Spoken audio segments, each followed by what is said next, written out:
Polysaccharide देख रहे थे। पॉलीसैकेराइड में we have completed storage polysaccharide and we look at the structural polysaccharide in which you have seen that cellulose and cellulose का comparison यहाँ पे starch के साथ दिखाया जा रहा है। ओके, दोनों में डिफरेंस क्या है about the alpha and beta. First difference तो यही, जो ग्लूकोज है, जो ग्लूकोज का पॉलीमर है, that is the beta glucose polymer in cellulose and alpha glucose polymer in starch. Linking दोनों में कॉमन है 1,4 एंड अब ध्यान रखना नोट्स में स्टार मार्क कर लेना कि ह्यूमन बॉडी में बीटा ग्लूकोज डाइजेस्ट नहीं होता है। We can't digest cellulose. Okay, beta form digest नहीं होता है। And what is the difference between alpha and beta? Alpha और बीटा में क्या डिफरेंस रहेगा?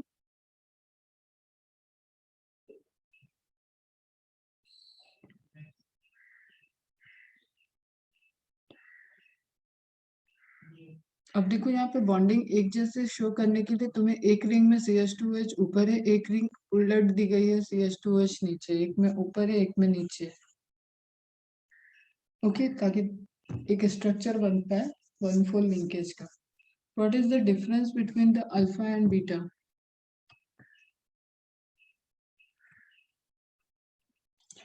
ये इमेज, इस तरीके का इमेज मैंने सेलुलोज सेल वॉल पढ़ाते वक्त भी दिखाया था तुम्हें कि अगर हम एक प्लांट सोर्स से प्लांट सेल ऑब्टेन कर रहे हैं, प्लांट सेल को एक्सट्रैक्ट कर रहे हैं, तो हम उसमें देखते हैं कि वहाँ पे बहुत सारे माइक्रोफाइब्रिल्स हैं उसके सेल वॉल में।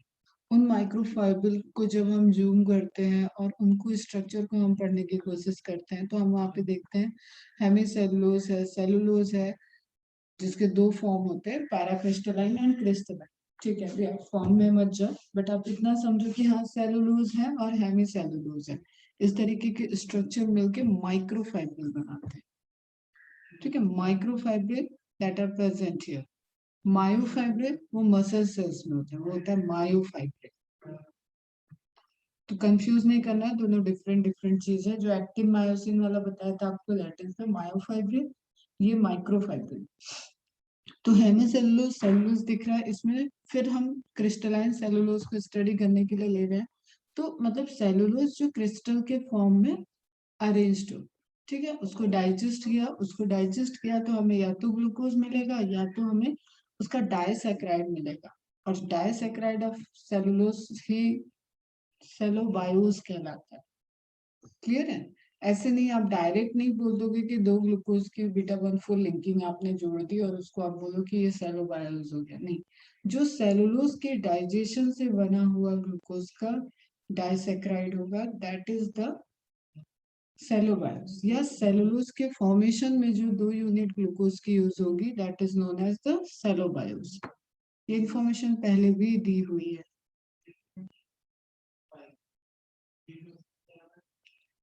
Hydroxyl group is on the opposite side of CH2OH, is alpha glucose, yes correct, and same side होगा तो beta glucose. ओके, तो इस तरीके से नंबर ऑफ सेलुलोज की चेन्स हैं जो कि अरेंज होके पूरा माइक्रोफाइब्रिल बना रही है। ये हो गया आपका पूरा बीटा ग्लूकोज मोनोमर, ये लॉन्ग चेन को शो कर रहा है, बीटा 1,4 लिंकेज को शो कर रहा है। इस तरीके से कई सारी ग्लूकोज की चेन सेलुलोज की चेन बना रही है, and then as a resultant microfibril बन रहा है। और माइक्रोफाइब्रिल हेमीसेलुलोज पैक्टिन इन सब के साथ एसोसिएट होके फाइनली सेल वॉल का पार्ट बनाते हैं। Okay, is it clear? ये सेल वॉल एक लीफ के अंदर है, लीफ की सेल है, सेल के अंदर सेल वॉल है, सेल वॉल के अंदर माइक्रोफाइब्रिल है, माइक्रोफाइब्रिल के अंदर क्रिस्टलाइन पैराक्रिस्टलाइन सेलुलोज होते हैं। उसमें हम क्रिस्टलाइन सेलुलोज को देखें तो हमें उसमें चेन दिख रही है, चेन दिख रही है, कई सारे सेलुलोज मॉलिक्यूल की चेन है। एक चेन को अगर हम इनलार्ज करते हैं और स्टडी करते हैं तो वी विल फाइंड कि that are made up of beta glucose monomer. Is it clear to all of you? एकदम सेट होना चाहिए माइंड में क्या हम बोल रहे हैं वो।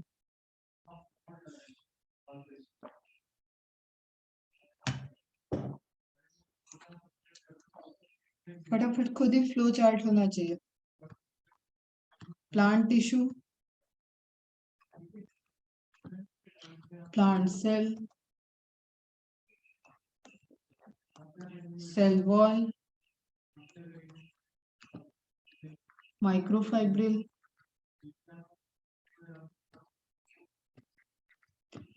माइक्रोफाइब्रिल के अंदर गए हम सेलुलोज, सेलुलोज के अंदर हम गए तो हमें दिखा बीटा ग्लूकोज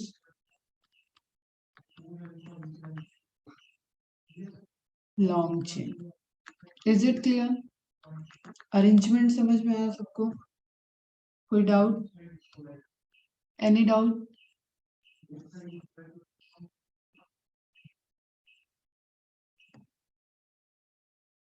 क्लियर है? ओके, सभी रिप्लाई करो जरा, क्लियर है?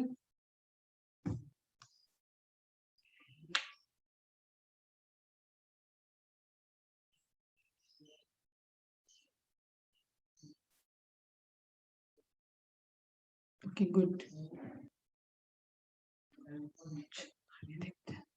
ठीक है। तो ये आपको लिंकिंग दिखा रही है। Again boat and chair model है, ये मॉडल वगैरह आपको ड्रॉ नहीं करना है, जस्ट समझाने के लिए आपको समझ में आ जाए। और इन फ्यूचर कभी आपके सामने इस तरीके की चीजें आएंगी, जब आपको ये ड्रॉ करनी होंगी, जब आपको ये पढ़नी होंगी, तो एटलीस्ट आप ऐसा ना हो कि घबरा जाए।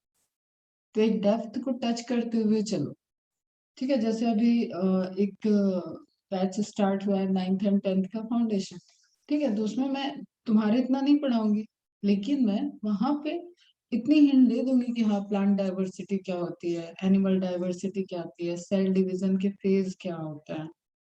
तुम्हें पढ़ाएंगे तो सेल डिवीजन के फेज क्यों होते हैं, क्या स्टेप्स होते हैं, वो सब पढ़ाएंगे, ठीक है। और आगे तुम जाओगे तो उन स्टेप्स में कौन कौन से मॉलिक्यूल इंटरेक्ट कर रहे हैं, कौन कौन से, अभी तुम कैसे पढ़ोगे, अभी तुम सिर्फ इसलिए पढ़ो, ऐसे पढ़ोगे कि डीएनए पास में आया, डीएनए डबल हुआ, डीएनए सिनेप्सिस बनाया, डीएनए में क्रॉसिंग ओवर हुआ, क्रोमोसोम एक्सचेंज हुआ, मैटर एक्सचेंज हुआ, ये सब पढ़ोगे।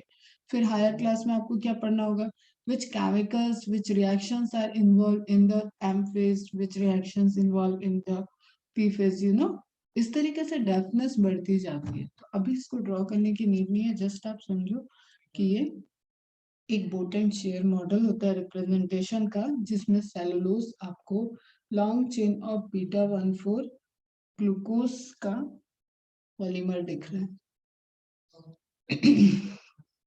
ओके, कुछ एक्स्ट्रा है जो आपको याद रहना चाहिए, क्योंकि ये सारी चीजें आप पढ़े हो।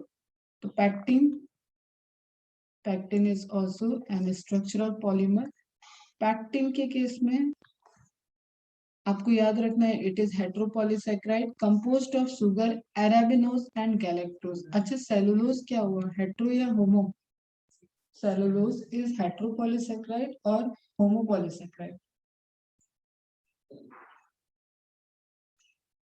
Reply fast.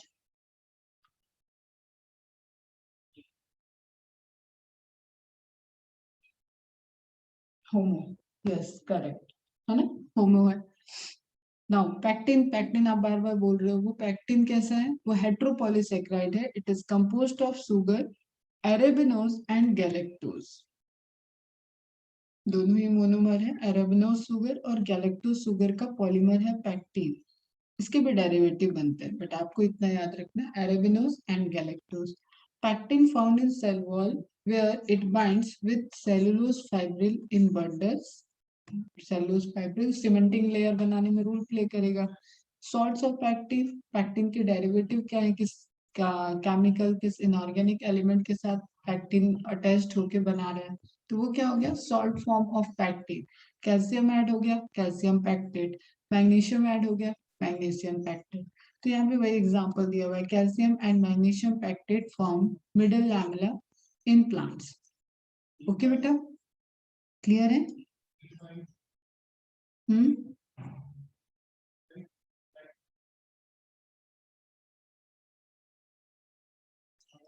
Okay good. चलो नेक्स्ट है हेमिसेलुलोज, ठीक है।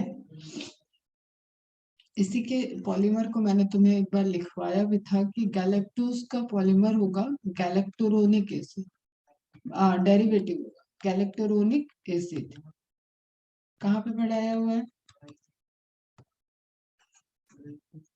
मोनोसैकेराइड के एसिड डेरिवेटिव में, याद आया?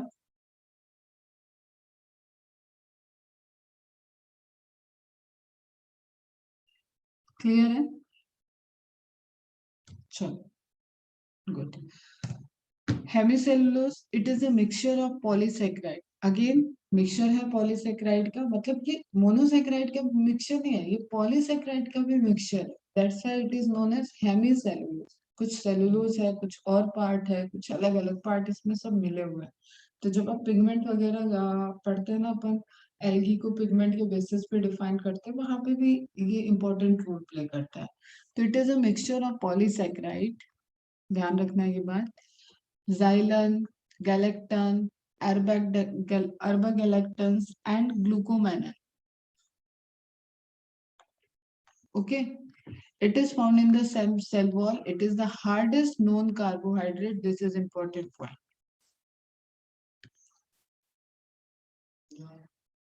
सभी डेरिवेटिव है बेटा, हाँ डेरिवेटिव है, क्लियर?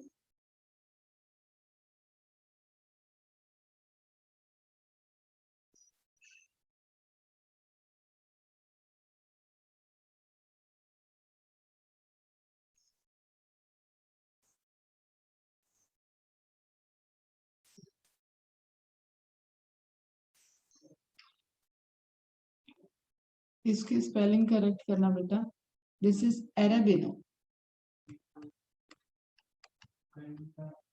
ये भी करेक्ट है, लिखने के लिए बुक यूज कर लेती है इस तरीके का।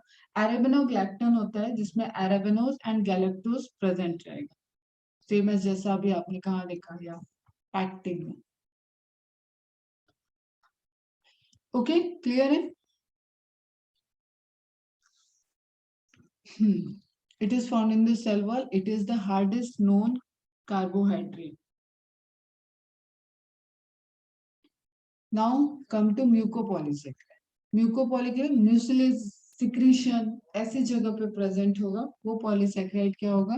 Mucopolysaccharide. It is a slimy substance commonly known as mucilage, made up of mucilage. देखो वर्ड कई बार आएगा, प्लांट पढ़ते वक्त मेनली बहुत आएगा म्यूसिलेज, ठीक है?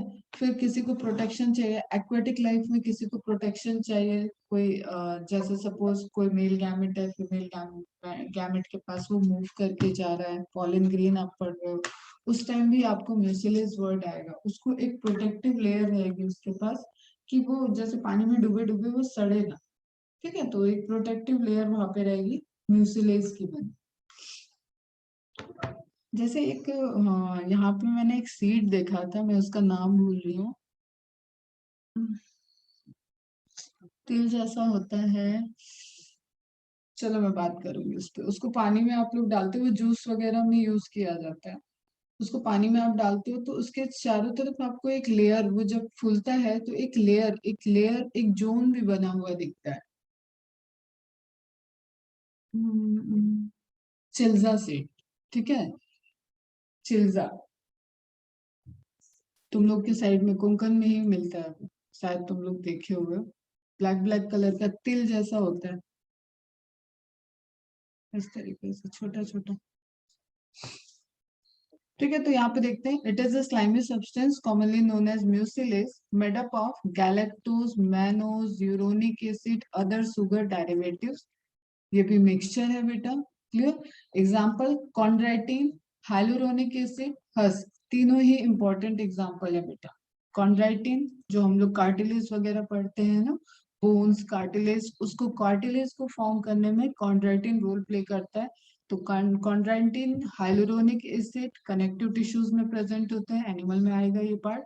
एंड हस्क, ठीक है? हस्क, हस्क भी आपने किसी को, आपके घर में कोई एजेड पर्सन रहा तो उसमें एक ईसब गोल करके कॉन्स्टिपेशन के लिए सब्सटेंस आता है, पाउडर टाइप का आता है, उनको उसको जब मिलाते हैं ना तो वो भी जो वाटर में सॉल्यूशन बनाता है ना, that will be little bit sticky jelly type solution, उसी को बोलते हैं हस्क, ठीक है? Chondroitin sulfate present in cartilage, hyaluronic acid present in connective tissue. These are the example of mucopolysaccharide and very important. Direct match the column के लिए या कहाँ पे प्रेजेंट होते हैं, इस तरीके से क्वेश्चन आता है। हस्क ऑफ प्लांटागो ओवाटा, ये प्लांट का नाम है and this is commonly known as isabgol. Okay, like fibre, mucopolysaccharide हो गया। हाइलुरोनिक एसिड, एनिमल सीमेंट भी कह सकते हैं हमको इसको, क्योंकि हमें पता है एनिमल में तो middle lamella cell wall present नहीं होता है। तो it is found in skin, vitreous humour of eye, eye में विट्रस चैम्बर होता है, एक्वस चैम्बर होता है, वहां पे जो लिक्विड होता है उसको बोलते हैं विट्रस ह्यूमर। तो अभी बस आप नाम नोट डाउन कर लो, जब आपको हम आई स्ट्रक्चर पढ़ाएंगे तो आप इसको रिलेट कर पाओ। अम्बिकल कॉर्ड, अम्बिलिकल कॉर्ड क्या होता है, जो फीटस को मदर के प्लेसेंटा से जोड़ के रखता है। फीटस मीन्स वो बेबी जो मदर के वॉर्म में, जो यूट्रस में बेबी ग्रो कर रहा है, उसका कनेक्शन प्लेसेंटा से, इमेज देखे होगे तुम लोग, इस तरीके से फिर बेबी अटैच रहता है। ठीक है, तो उस केस में this one is umbilical cord. Synovial fluid, bones के जॉइंट में साइनोवियल फ्लूइड होता है, साइनोवियल बोन्स जो होती है वहां पे साइनोवियल फ्लूइड होता है। तो इस तरीके की चीजें क्या देख रहे हो, सभी क्या है, कनेक्शंस बना, समझने की कोशिश करो। सभी क्या है, कनेक्शंस को मेडअप कर रहे हैं। ठीक है, एक कनेक्शन जनरेट कर रहा है। तो अपन लिंकिंग बनाने के लिए क्या कर रहे हैं, ईंटों को जोड़ने के लिए सीमेंट लगाते हैं, उसी तरीके से ये सब क्या हो गए, एनिमल में कनेक्शंस को बनाने के लिए जो टिश्यू होता है, mainly known as connective tissue, उनको हम ब्रॉडर वे में कहते हैं, तो उसी उसी का पार्ट है। ओके, उसी कनेक्टिव टिश्यू के कुछ पार्ट है, कि आई का एग्जांपल दे दिया, अम्बिकल कॉर्ड का दे दिया, पूरा का पूरा अम्बिकल कॉर्ड ये नहीं है कि हाइलुरोनिक एसिड का बना हुआ है, hyaluronic acid present in that part. Are you getting my point? Synovial fluid, जो आपका जैसे आप नी बेंड करते हो ना, तो ये जो बोन है सामने वाली, that is patella bone, knee cap इसको बोलते हैं। ओके, अब ये मूव कर रहा है, आप पैर को जब मूव करते हो तो ये जो जॉइंट है, इसको हिंज जॉइंट बोलते हैं बेटा, ये मूव कर रहा है। तो इस मूवमेंट के लिए हेल्प कौन कर रहा है, वहां पे बोन की जो ज्वाइनिंग है वो, बोन के पास जो फ्लूइड प्रेजेंट है वो, ये सब मिलके हेल्प करते हैं। ओके, तो वहां पे भी हाइलुरोनिक एसिड प्रेजेंट होता है। It is a linear polymer of disaccharide repeated unit linked with the help of beta 1,4 ग्लाइकोसिड। ठीक है, डाइसैकेराइड की बनी हुई है, तो दो यूनिट हर बार रिपीट हो रही है। क्या समझना है आपको, मोनोसैकेराइड की repeating unit, monosaccharide different different type के हो सकते हैं, ये भी समझ रहे हो आप।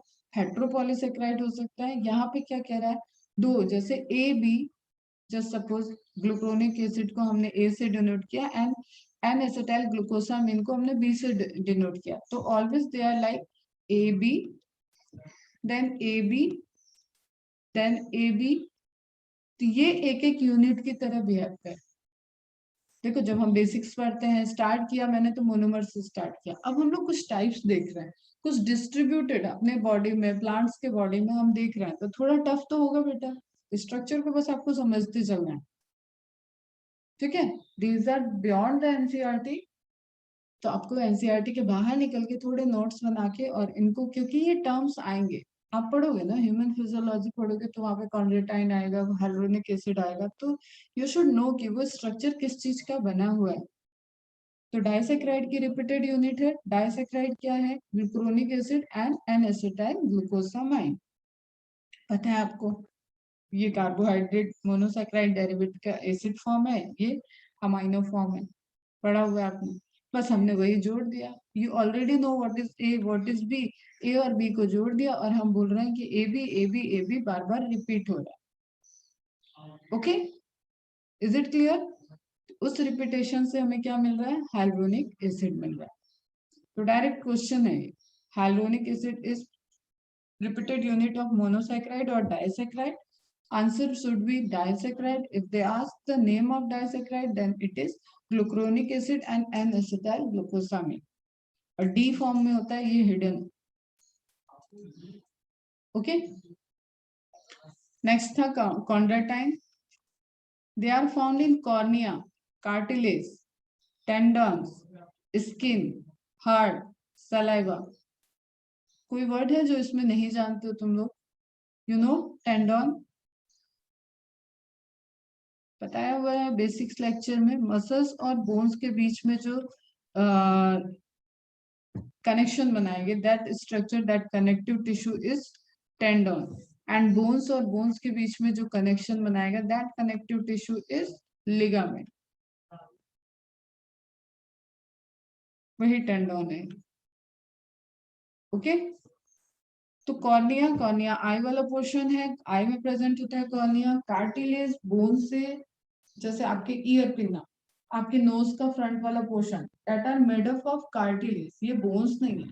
ईयर पिना जो बाहर का कान आप देख रहे हो ना, external ear, that is made of cartilage. जो उसका स्ट्रक्चर आपको दिख रहा है ना, एक थोड़ा सा सेमी हार्ड टाइप का स्ट्रक्चर, आप कान पकड़ के कोई ऐंठता है तो कैसे दर्द होता है, तो वो बोन नहीं है, वो क्या है, कार्टिलेज।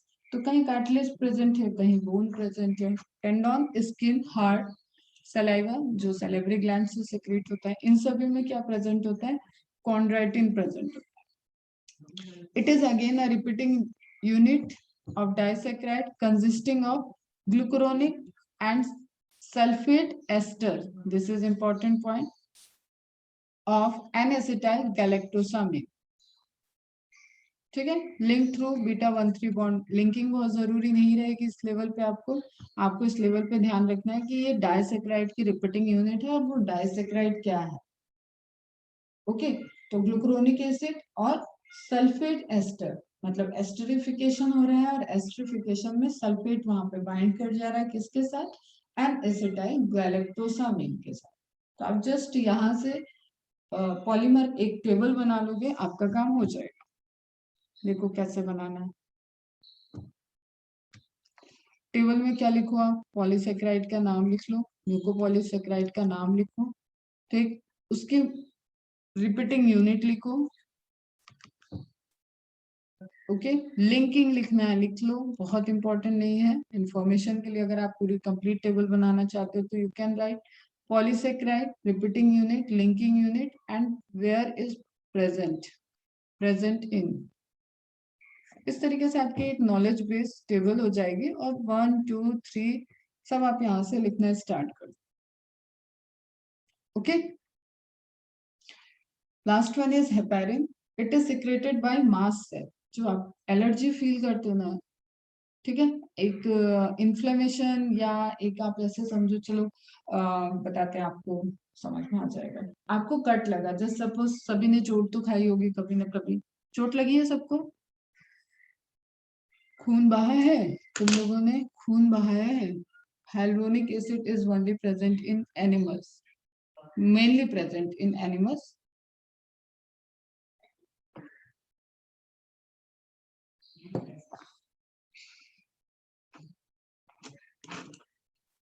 चोट लगी है ना, तो जब चोट लगती है तो क्या होता है, क्या खून वहां से बहता रहता है, सालों बहा है आपका खून, या पूरे दिन बहा है, ऐसा नहीं होता है ना। थोड़ी देर ब्लड ब्लीडिंग होती है वहां से, एंड उसके बाद कोएगुलेट कर जाता है, वो रुक जाता है, या तो दबा के रोक देते हैं उसको, या छोटी सी चोट है तो थोड़ी देर में बहते बहते खुद ही रुक जाएगी। इट डिपेंड्स कि चोट कितनी गहरी है, कितनी ब्लड वेसल्स इंजर्ड हुई है। ठीक है, अब जैसे किसी का रोड एक्सीडेंट हुआ है और उसको बहुत सारी ब्लीडिंग हो जाती है, क्योंकि इंटरनल चोट ज्यादा होती है। बट आई एम टॉकिंग कि जस्ट आपको कोई, आप प्रोजेक्ट बना रहे हो, ब्लेड से, सीजर से कट लग गया, या कभी चाकू से कट लग गया, तो एक छोटी सी जो आपको चोट लगती है उसमें आप ऑब्जर्व कर रहे होगे कि ब्लीडिंग स्टार्ट होती है, वो मम्मी यहाँ मम्मी थोड़ी देर करते हो, और उसके बाद वो ब्लीडिंग स्टॉप हो जाती है, एंड धीरे धीरे वहां पे, धीरे धीरे एक टाइम के साथ, within a week, again it depends कि चोट कितनी गहरी है, समझा रही हूँ मैं, ठीक है। फिर आप धीरे धीरे वहां पे देखते हो एक स्किन की लेयर आ जाती है, कभी मार्क रहता है, कभी धीरे धीरे वो ब्लैक सा स्पॉट एक जमता है वहां पे, एंड उसके बाद वो धीरे धीरे रिलीज हो जाता है, डिजनरेट हो जाता है। तो खैर, ये तो हो गया आपका ब्रॉडर पूरा, उसको बोलते हैं रिपेयरिंग मैकेनिज्म। उसमें नहीं जाना है, जस्ट जो वो आपका ब्लड निकला और उसके बाद उसका ब्लड का निकलना बंद हो गया, ठीक है, वो होता है कोएगुलेशन मैकेनिज्म। उसमें ब्लड की क्लॉटिंग होती है, ब्लड कोएगुलेशन बोलते हैं, और you can call blood clotting. ठीक है, ब्लड लिक्विड के फॉर्म में है तो वो फ्लो करेगा लिक्विड प्रॉपर्टी में, क्लॉट हो गया तो वो सॉलिडिफाई हो। ओके, डिफरेंस है दोनों। तो उसी तरीके की क्लॉटिंग हमारे बॉडी की कुछ नेचुरल फिनोमिना है। लेकिन कभी अगर इसको इस तरीके से समझो, जैसे आपने वो गेम देखा है एक बैलेंस वाला, वो सीसॉ गेम खेलते हो आप, एक इधर बैठा है एक इधर बैठा है, ठीक है, ये बहुत मोटा होगा तो ये यहाँ पे आ जाएगा, ये उठा देगा इसको, ठीक, ये सपोज कोई बहुत पतला दुबला है तो ये उठा ही रहेगा, उसको दबा भी नहीं पाएगा। तो ये रोटेट कर रहा है, ये मतलब पोजीशन को चेंज कर रहा है, समझना हम क्या बोल। तो इसी तरीके से क्या होता है, दैट इज द ब्लड, कोई भी चीज कोई भी मैकेनिज्म है, आप इसको बैलेंस पे देख सकते हो कि it should be in balance form, ठीक। ज्यादा हाई होना भी क्लॉटिंग दिक्कत है, ज्यादा लो होना भी क्लॉटिंग दिक्कत है। लो होगा तो जस्ट थोड़ा सा भी चोट हुआ, जैसे हेमोफिलिक कंडीशन होती है, अभी हम डिजीज पे नहीं जा रहे हैं, हम बस ऐसे कॉमन एकदम जनरल आपको समझा रहे हैं, थोड़ी सी भी चोट हुई और ब्लड बह ही रहा है, बहे जा रहा है, ब्लड बहे जा रहा है, तो वो क्या हो जाता है कि आपकी जेनेटिक्स ऐसी है, समझना अब हम क्या बता रहे हैं, किसी भी बंदे की जिसको ब्लड ब्लीडिंग बहुत ज्यादा हो रही है, उसकी जेनेटिक्स ऐसी है कि उसके ब्लड में कोएगुलेशन की टेंडेंसी लो है, तो उस केस में उसको हाई ब्लीडिंग होगी। बताया मैंने, नॉर्मल होना चाहिए, नीड है तो ब्लड क्लॉट हो जाए, नहीं नीड है तो ब्लड फ्लो होता रहे लिक्विड के फॉर्म में, जो उसकी नेचुरल टेंडेंसी है।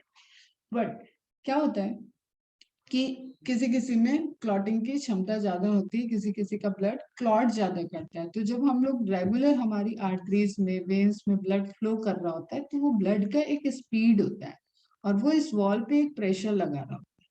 ओके, समझना आप कुछ यहाँ पे तुम्हें इंटरेस्टिंग समझाते हैं।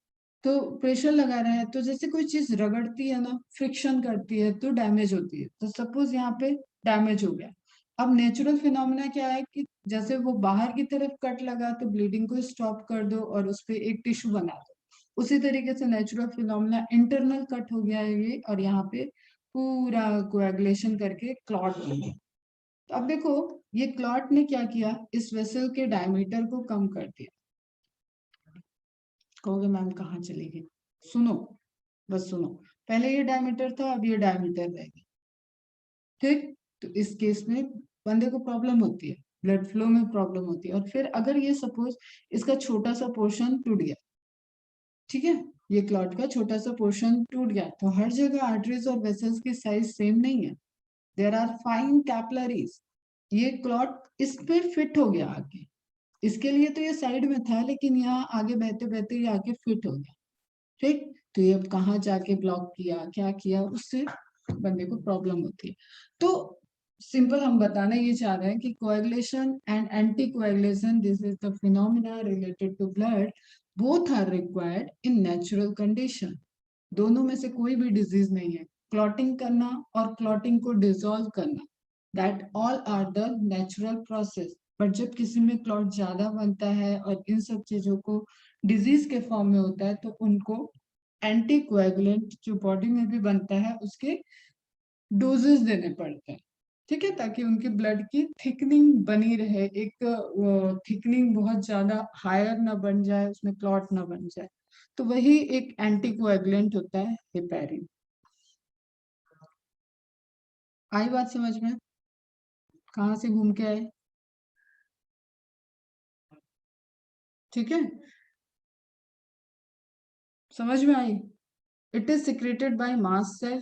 मास्ट सेल क्या होती है, आपके बॉडी की इम्यून सेल होती है एक तरीके से, और आप ऐसे अभी जनरल समझो कि एक सेल है जो कुछ सिक्रीशन करती है in the intestinal mucosa. Intestine जानते हो, इंटेस्टाइन के म्यूकोसल लेयर में मास्ट सेल प्रेजेंट है, और वहां से सिक्रीशन हो रहा है हेपेरिन का, लीवर में सिक्रीशन हो रहा है हेपेरिन का, लंग्स में, स्प्लीन में, किडनी में, इन सभी जगहों पे हेपेरिन का सिक्रीशन हो रहा है, और सिक्रीशन होके वो सिक्रीट होके कहाँ आ जा रहा है, ब्लड में आएगा बेटा, एंड ब्लड में आने के बाद वो एक एंटीकोएगुलेंट की तरह वर्क करेगा, ताकि कहीं पे अननेसेसरी के क्लॉट बने हुए हैं तो वो उसको बनने से प्रिवेंट करे, एक एंटीकोएगुलेंट कोएगुलेशन की प्रोसेस को नहीं होने देगा एक लेवल से ऊपर। ओके, इसी का एक एग्जांपल और बताती हूँ कि कभी अगर तुमने अगर किडनी फेल्योर का केस देखा हो या सुना हो, तो किडनी के केस में क्या होता है, हीमोडायलिसिस होती है, या सिंपली डायलिसिस बोल, सुना है। सुना है? डायलिसिस वर्ड सुना है?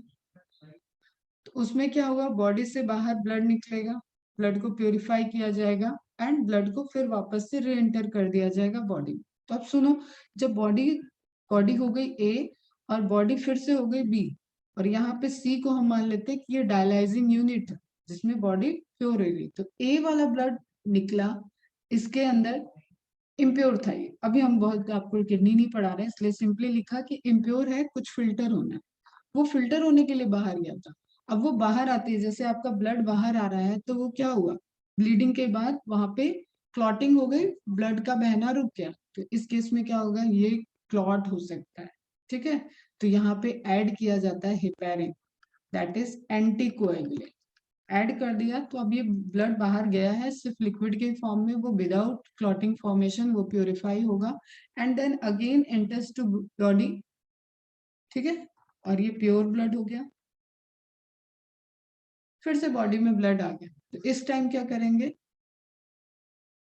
इस टाइम क्या करेंगे, सिंपल एंटीकोएगुलेंट के अगेंस्ट वाले केमिकल को ऐड कर देंगे ताकि वो नेचुरल फिनोमिना जो इंटरनल बॉडी में कोएगुलेशन की नीड होनी चाहिए उतने अमाउंट में वो कोएगुलेट करता है। चलो, जिनको समझ में आया अच्छी बात है, जिनको नहीं समझ में आया वो इतना समझ ले कि इस तरीके की कोई प्रोसेस होती है जिसको मैडम किडनी पढ़ाते वक्त पढ़ाएगी। ये किडनी की स्पेलिंग गलत है, करेक्ट कर लेना। तो ये क्लियर हुआ तुम्हें? तो म्यूकोपॉलीसेकेराइड में मैंने थोड़ा सा रेंज बढ़ा दिया है, इसलिए क्योंकि वो आपके बॉडी से रिलेटेड है। You should know, future doctor है भाई, इतना तो जानोगे ना। Is it clear? Spleen, spleen भी एक ऑर्गन है, सुना नहीं आपने स्प्लीन? स्प्लीन आप ऐसा समझ लो कि आपकी बॉडी का एक ऐसा ऑर्गन है जो ब्लड बैंक की तरह वर्क करता है, ब्लड स्टोर करके रखता है। ठीक है, that is spleen. Lymphoid organ होता है बेटा, पढ़ेंगे डिटेल में।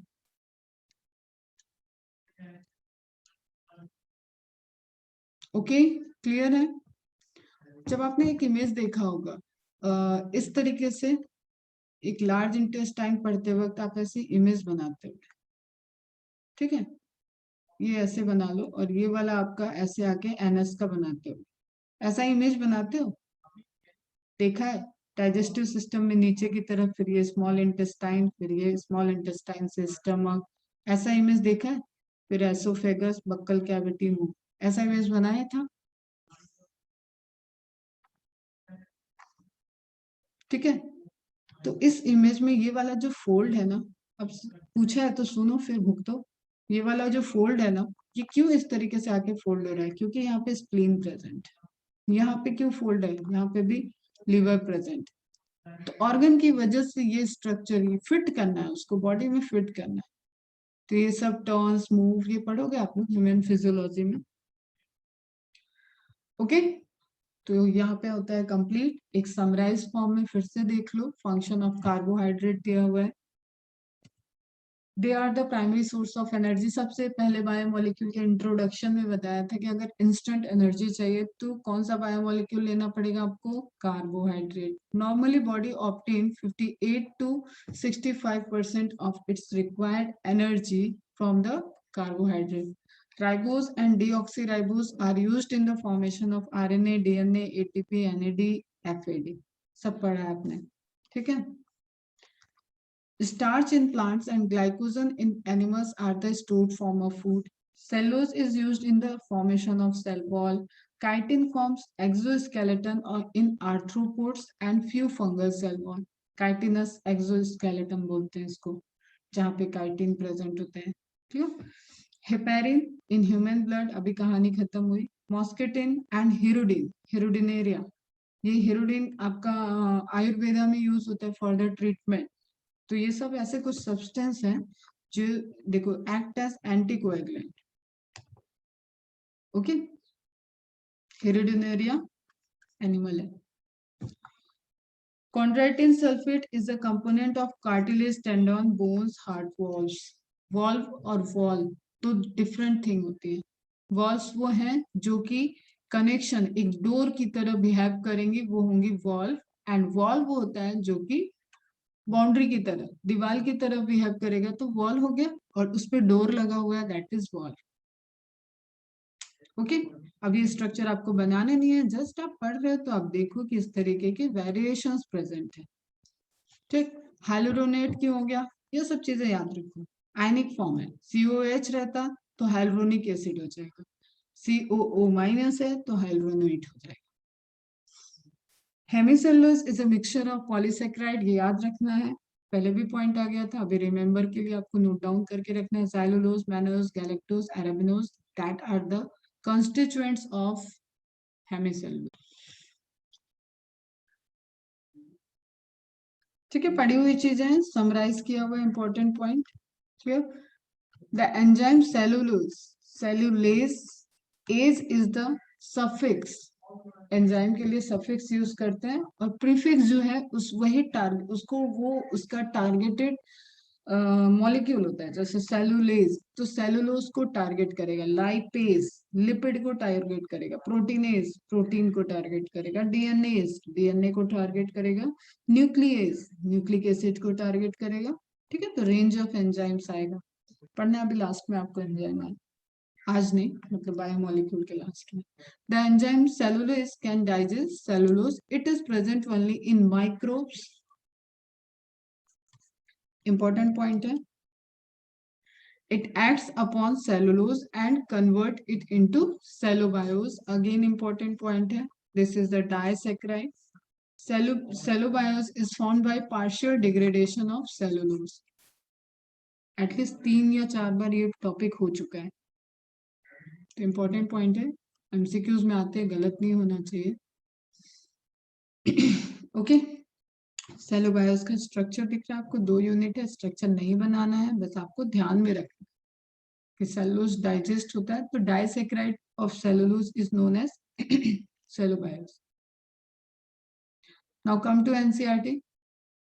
एनसीईआरटी में क्या लिखा हुआ है पॉलीसेक्राइड को लेके, मार्क कर लेते हैं। The acid insoluble pellet also has polysaccharide carbohydrate as another class of macromolecule. Polysaccharides are long chain of sugars. They are threads. ठीक है, मार्क करो, लॉन्ग चेन ऑफ सुगर, ये क्वेश्चन है।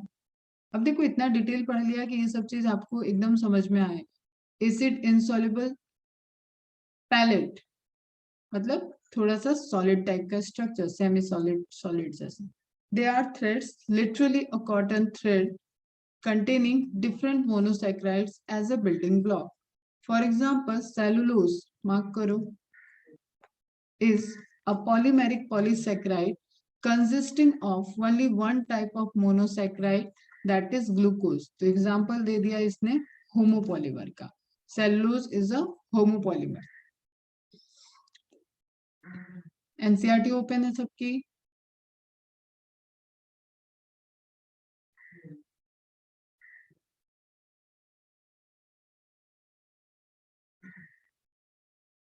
Marking done, marking done, very good, good. चलो आगे देखते हैं। Starch is a variant of this but present as a store house of energy in plant tissues. अब ये सब बहुत इजी क्वेश्चन लगते हैं, ठीक है, ये पूरा इंडिया पढ़ के आता है, ये सब आपको रैंक नहीं दिलाएंगे, लेकिन ये सब भी आए तो आपके गलत तो होनी नहीं चाहिए ना, ये उस तरीके से है कि ये तो सभी को आता है, तो जो सभी को आता है वो हमें क्यों नहीं आएगा। Animals have another variant, animals plant का एक एग्जांपल हो गया stars, animals have another variant called glycogen. Inulin का नाम दिया हुआ है इसलिए वहां पे एग्जांपल में मैंने भी पढ़ा दिया, inulin is a polymer of fructose, homopolymer में था इनुलिन, लेकिन मोनोमर यूनिट उसकी क्या है, फ्रक्टोज।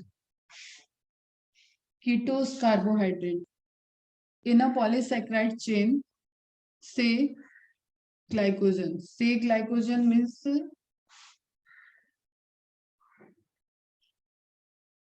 ओके, वो अगला पैराग्राफ स्टार्ट हो गया। चलो, in a polysaccharide chain example glycogen, the right end is called the reducing end। मैंने बताया था जब आपका फंक्शनल ग्रुप फ्री होगा फ्री कब हो सकता है? राइट साइड में, जब वो बॉन्ड नहीं बनाएगा तब वो फ्री होगा। तो फंक्शनल ग्रुप अगर फ्री होगा तो वो कैसा बिहेव करेगा? रिड्यूसिंग की तरह। क्लियर? एंड लेफ्ट एंड पे हमेशा वहां पे बॉन्ड बनी रहेगी, तो वहां पे फंक्शनल ग्रुप एल्डिहाइड और कीटोन वाला फंक्शनल ग्रुप फ्री नहीं रहेगा फॉर द रिएक्शन, तो that end is known as the non reducing end.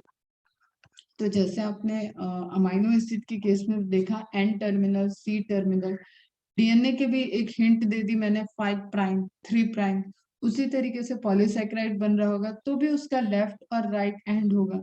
तो right end will be the reducing end and left end will be the non reducing and.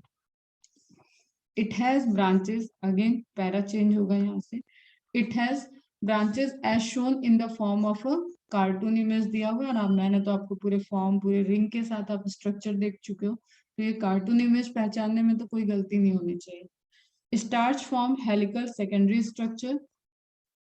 Secondary क्यों बोला? क्योंकि जब बनेगा तो वो तो प्राइमरी रहेगा, जब वो हेलिक्स बनाया तो it will be secondary form. In fact starch can hold iodine molecule in the helical portion, तभी वो स्टार्च ब्लू और ब्लैक कलर का टेस्ट देता है।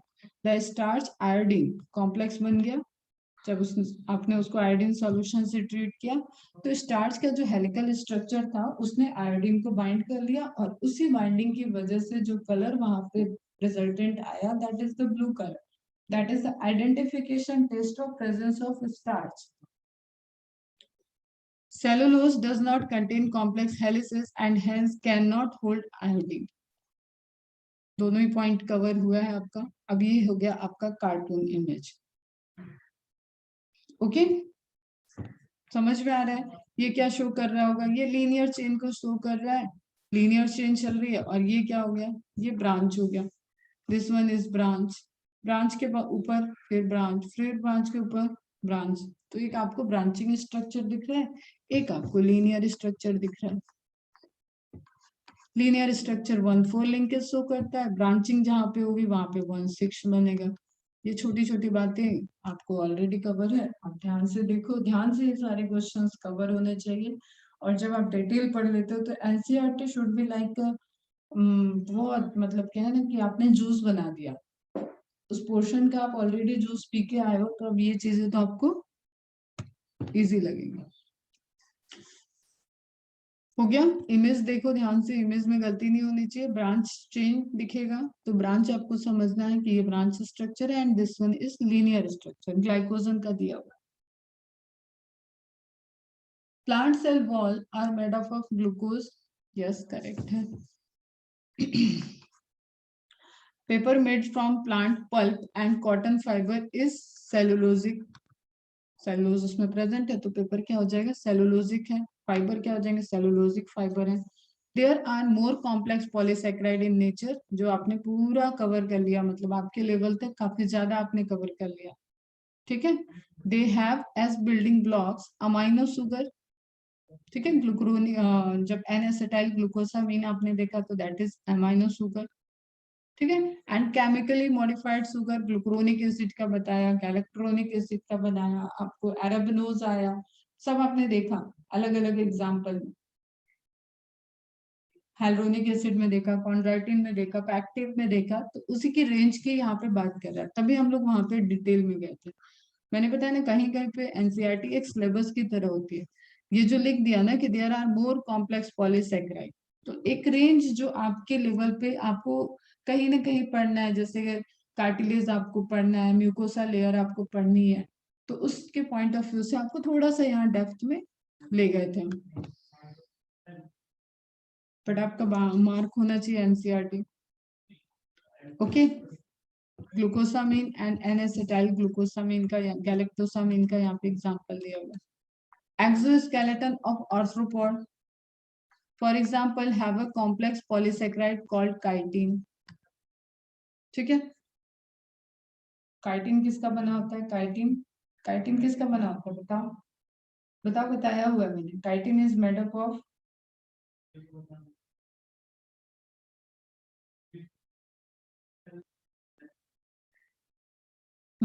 Correct, N acetyl glucosamine, D glucosamine भी करेक्ट है, एन एसिटाइल ग्लूकोसामीन। लिख लो यहीं पे, सब है आपके नोट्स में, सब है।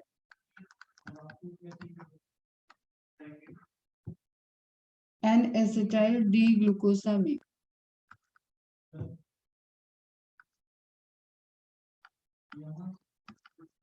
ओके।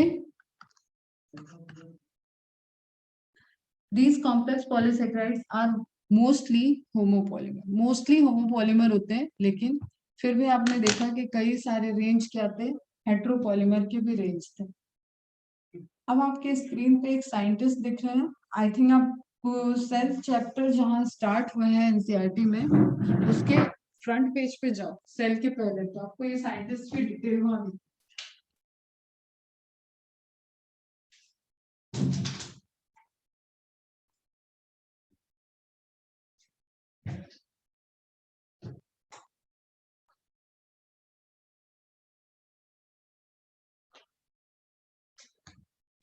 मिली क्या?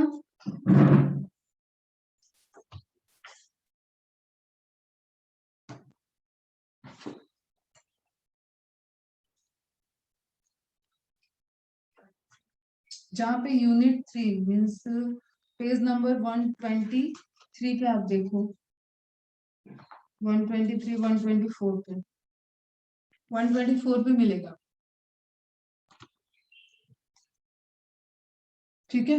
और एक दिन मैंने आपको बोला था कुछ साइंटिस्ट आपको यूनिट के स्टार्टिंग में दिए हुए हैं, वो साइंटिस्ट वो इंफॉर्मेशन भी आपके लिए वेरी वेरी इंपॉर्टेंट इंफॉर्मेशन की तरह वर्क करती है, तो इसको आप मार्क कर लो, ठीक है। जीएन रामाचंद्रन इंडियन साइंटिस्ट थे, इन्होंने रामाचंद्रन प्लॉट दिया है, and Ramachandran plot is still used and very very popular in case of when you study और when you predict in the conformation of proteins, okay. Experimental proof करने के लिए रामाचंद्रन प्लॉट यूज होता है। Extensively work in the field of protein structure, founder of Madras School of Conformational Analysis of Biopolymer, ठीक है। Discovery of the triple helical structure of analysis of, एक minute, collagen आएगा, ये सेंटेंस इनकम्प्लीट है, देखो आप अपनी बुक में देखो, कोलेजन आएगा, ट्रिपल हेलिकल स्ट्रक्चर कोलेजन का होता है, वो डिस्कवर किया था रामाचंद्रन जी ने, that is very important discovery, देखो लिखा हुआ है, his discovery of the triple helical structure of collagen publish in nature, nature is the journal जो जहाँ पे पब्लिकेशन होते हैं, रिसर्च पब्लिकेशन, उसके सबसे हाईएस्ट जर्नल में आता है nature, in 1954, and his analysis of the allowed confirmation of protein through the use of Ramachandran plot ranked among the most outstanding contribution in structural biology, okay बेटा। तो Ramachandran plot important है, discovery जो इनकी triple helical structure of collagen है ये important है, founder of Madras school है, that is also important. I think हाँ, यही आजकल आईआईटी मद्रास कहलाता है।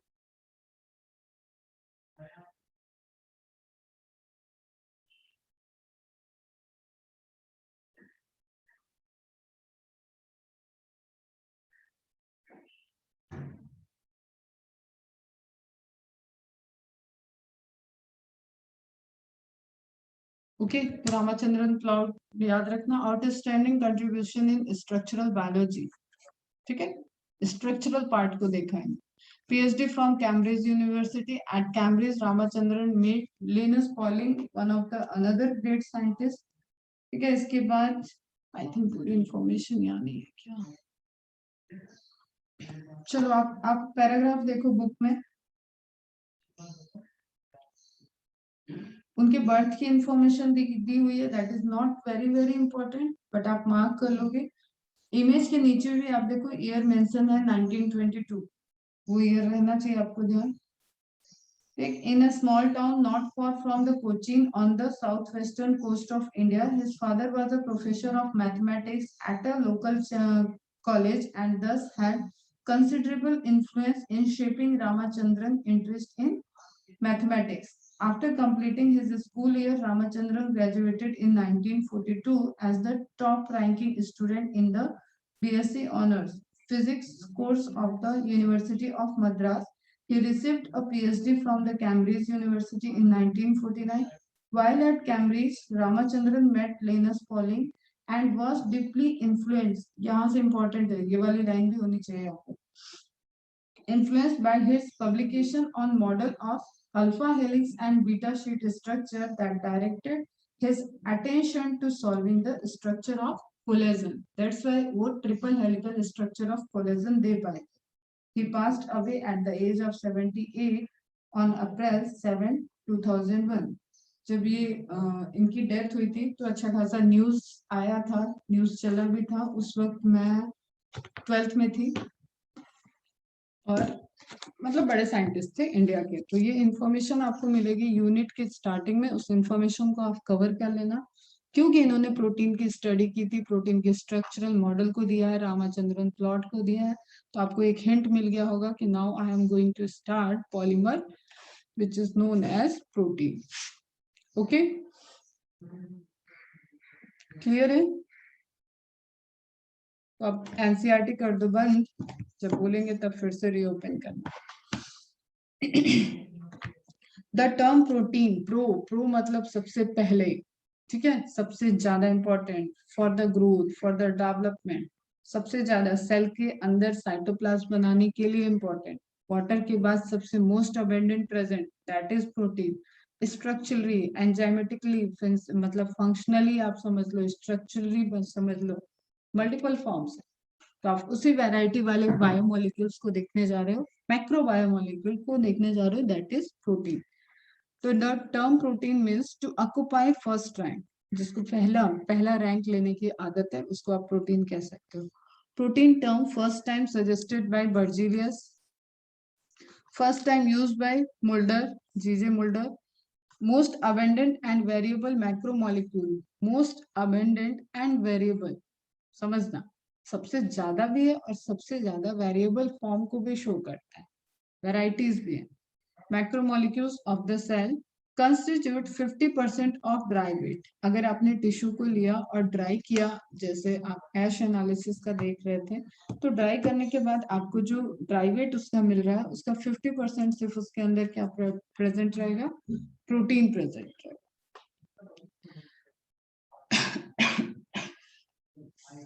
Sorry, in a bacterial cell 1000 to 2000 types of proteins are present. जो एक छोटी सी प्रोकैरियोट सेल आपको दिख रही है बैक्टीरियल सेल, उसके अंदर भी 1000 से 2000 types of proteins present.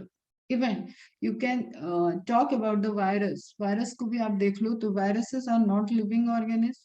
उनका जो स्ट्रक्चर है उसके अकॉर्डिंग हम उनको लिविंग ऑर्गेनिज्म में नहीं इंक्लूड करते हैं, बट उनके पास भी क्या है, सेंटर में आरएनए या डीएनए हो सकता है, मोस्टली आरएनए हो सकता है, दोनों एक साथ नहीं होते वायरस के केस में. और सराउंडिंग में उनको, जैसे कोरोना वायरस का इमेज बहुत सारा देखा होगा प्रिंटेड इधर उधर, तो आपको एकदम स्पाइक जैसे उसके ऊपर से स्पूक मतलब कांटे जैसा स्ट्रक्चर दिखेगा, उसका एक कवर दिखेगा, that cover is actually pathogenic, और वही क्या है आपका प्रोटीन का बना हुआ structure. So everywhere, if we are talking about linking structure between living and non-living, that also contain protein. Each cell has unique kind of proteins because that cell has its unique kind of functions, okay, unique kind of enzymes, and as a resultant, there are several unique kind of proteins present in a particular cell. But universally that is true कि DNA से RNA बनता है, RNA से protein बनता है. ठीक है, अगर किसी में आरएनए प्रेजेंट है तो आरएनए पहले डीएनए को बनाएगा, देन उससे प्रोटीन का आरएनए एंड देन प्रोटीन बनेगा. तो सब आपको मैकेनिज्म बाद में देखना है, अभी आप एक थ्रू आउट एक स्टडी करते चलो बस. जैसे राइबोसोम में आपने देखा था कि प्रोटीन की सिंथेसिस कहाँ होती है, primary synthesis of protein takes place on ER. ER पे क्यों होती है, ईआर के अंदर हो रही है या ईआर के सरफेस पे हो रही है, ईआर के सरफेस पे होगी. क्यों, क्योंकि राइबोसोम वहां पे प्रेजेंट है. और कहाँ हो सकती है, माइटोकॉन्ड्रिया के अंदर भी हो सकती है. क्यों? क्योंकि माइटोकॉन्ड्रिया के अंदर भी राइबोसोम है, डीएनए है, वहां पे भी हो सकती है। समझ में आया? तो इस तरीके के क्वेश्चन आपको सॉल्व करते वक्त मिले होंगे। और साइटोप्लाज्मिक, अगर साइटोप्लाज्मिक पोर्शन वहां पे लिखा था तो साइटोप्लाज्म के अंदर ही एआर प्रेजेंट होता है और एआर पे राइबोसोम है।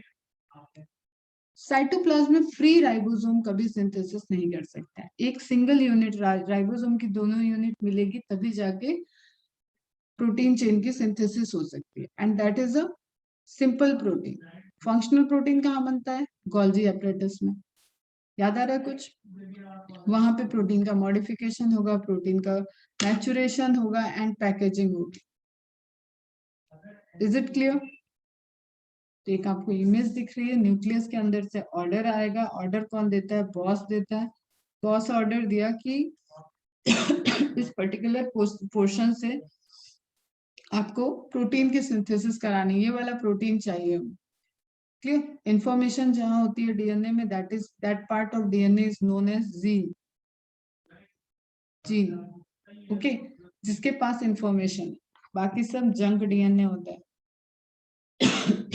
तो इंफॉर्मेशन को एमआरएनए ने ट्रांसफर किया, एमआरएनए के फॉर्म में ट्रांसक्राइब हुआ, एमआरएनए लेके आया राइबोसोम के साथ, राइबोसोम के साथ जुड़ा तो उस पे एक पॉलीचेन उसके इंफॉर्मेशन के अकॉर्डिंग टीआरएनए के हेल्प से अमाइनो एसिड आके ज्वाइन करता जाएगा और प्रोटीन का फॉर्मेशन हो जाएगा। सिंपल है ये, यहाँ पे कोई गोल्जी की बात नहीं हुई। Okay, the protein molecule which have only one polypeptide. अब देखो एक बात समझना, प्रोटीन मॉलिक्यूल कभी भी होमोपॉलीमर नहीं हो सकता। होमो क्यों नहीं हो सकता? यहाँ पे अमाइनो एसिड की चेन है, एक सिंगल अमाइनो एसिड प्रोटीन नहीं बनाएगी, पूरी लॉन्ग प्रोटीन की चेन नहीं बना देगी, वो हमेशा मिक्सचर ऑफ अमाइनो एसिड्स होगा। दैट्स व्हाई प्रोटीन कभी होमोपॉलीमर नहीं होता है। इंपॉर्टेंट पॉइंट है, लॉजिक क्वेश्चन को सॉल्व करने में हेल्प करता है। समझ में आया कैसे? जब भी यहाँ पे इंफॉर्मेशन लिखा है ना, यहाँ इंफॉर्मेशन एमआरएनए पे लिखी होगी तो ये अलग अलग मोतियों की इंफॉर्मेशन है। ये मोती आएगी, फिर ये मोती आएगी, ये मोती आएगी, ये मोती आएगी। तो there are variation in motifs, that's why it never be homopolymer.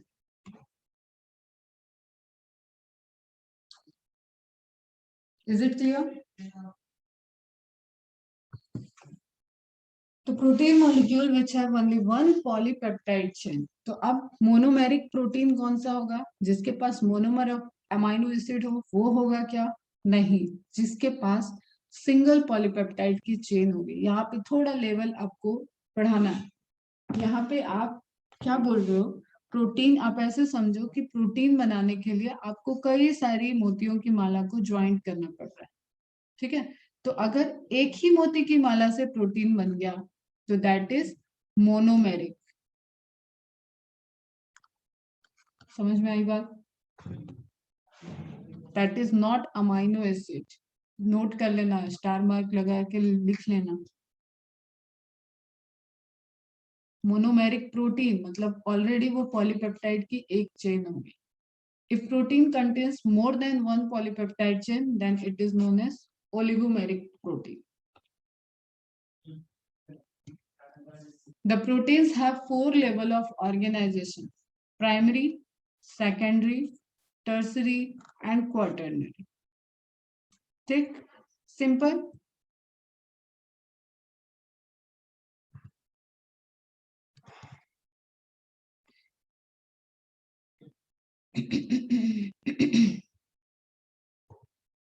चलो एक स्ट्रक्चर से मैं तुम्हें बताती हूँ।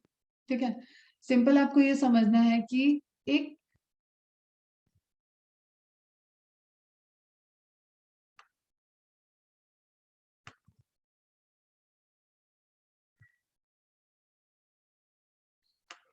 ये स्ट्रक्चर देखो आप, ये क्या है? सिंपल प्रोटीन पॉलीपेप्टाइड, मतलब एक लॉन्ग चेन, कोई अभी इसमें ऐसा मिक्सिंग नहीं हुआ है। या अभी छोड़ो तुम, प्रोटीन छोड़ो, तुमने एक थ्रेड लिया, वो स्ट्रेट है, that is primary protein. Okay, इसके अंदर कुछ क्वाइलिंग हो गई, कुछ बॉन्डिंग होने लगा, सल्फर ब्रीजेस बन गए, तो it become secondary protein. Okay, इसकी और क्वाइलिंग हो गई, आपने इसको बॉल लाइक स्ट्रक्चर में कन्वर्ट कर दिया, then it become tertiary protein. ये अलग अलग टाइप के प्रोटीन से ये बॉल मिल गई, एक बॉल ये हो गई, एक बॉल ये हो गई, एक बॉल ये हो गई, एक बॉल ये हो गई, इस तरीके का स्ट्रक्चर बन गया। तो this will become quaternary protein. Okay, primary, secondary, tertiary and quaternary protein structure.